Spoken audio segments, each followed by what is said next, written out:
Man of Distinction, MOD as we call it, it's a leadership group for our male college students on campus. Within the program, some of the things we do is like peer mentoring. A big thing is really hold each other accountable. You know, being a mentor in MOD is just holding not just myself accountable, but really others.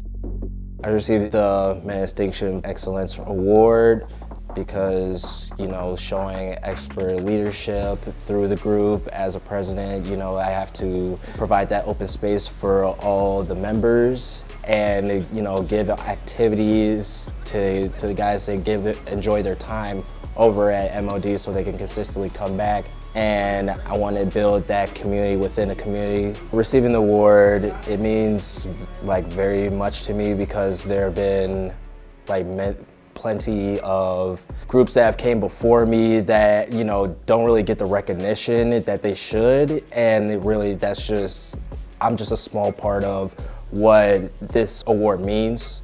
Come to MOD, feel free. We're gonna make you the best man as you possibly can be.